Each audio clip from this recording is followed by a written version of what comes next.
4 বছর আগে সিরাজগঞ্জের সলঙ্গার আগরপুর গ্রামের সাথী খাতুনের সঙ্গে বিয়ে হয় একই গ্রামের সাগর আহমেদের। স্বজনদের অভিযোগ, বিয়ের পর থেকে কারণে অকারণে সাথীকে মারধর করতেন সাগর। সম্প্রতি সাগর বিদেশে যাওয়ার জন্য 4 লাখ টাকা যৌতুক দাবি করেন। রাজি না হলে অন্তঃসত্ত্বা স্ত্রী সাথীকে শারীরিক নির্যাতন শুরু করেন সাগর। 8 জুলাই যৌতুকের টাকা নিয়ে স্বামী স্ত্রীর মধ্যে কথা কাটাকাটির এক পর্যায়ে সাথীর পেটে সজোরে লাথি দিয়ে বিছানা থেকে ফেলে দেয় তার স্বামী। এতে গুরুতর অসুস্থ হয়ে পড়েন সাথী। পরে পরিবারের লোকজন হাসপাতালে নিয়ে গেলে চিকিৎসক জানান, পেটে আঘাত লাগায় 3 মাসের অন্তঃসত্ত্বা সাথীর গর্ভের সন্তান নষ্ট হয়ে গেছে। এ ঘটনায় ভুক্তভোগী তার স্বামী ও শ্বশুর শাশুড়ির বিরুদ্ধে মামলা করেছেন। ঘটনার সঙ্গে জড়িত শ্বশুরবাড়ির সবার শাস্তির দাবি জানিয়েছেন সাথীর স্বজনরা।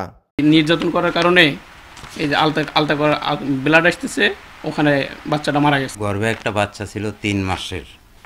এই বাচ্চাটাও পরে আমরা আলট্রাসাউন্ড করে দেখলাম যে বাচ্চাটাও নাকি নাই। হাসপাতালে নিয়ে যা মেয়েকে যে চিকিৎসা করছি, মেয়ে অসুস্থ। ওই অবস্থায় নিয়ে এসে থানায় অভিযোগ দিচ্ছি। আপনারা আমার মেয়ের জন্য সুস্থ বিচার কি আমি চাই। পুলিশ জানায়, তদন্ত সাপেক্ষে ঘটনার সঙ্গে জড়িতদের আইনের আওতায় আনা হবে। অভিযোগ তারা দিয়ে গেছে, এখন তদন্ত সাপেক্ষে ব্যবস্থা নিব। যদি ঘটনা সত্য হয় অবশ্যই ব্যবস্থা নিব আমরা। অভিযোগের বিষয়ে জানতে চাইলে সাথীর শ্বশুরবাড়ির কেউ ক্যামেরার সামনে কথা বলতে রাজি হননি। রিঙ্কু কুণ্ডু, সময় সংবাদ, সিরাজগঞ্জ।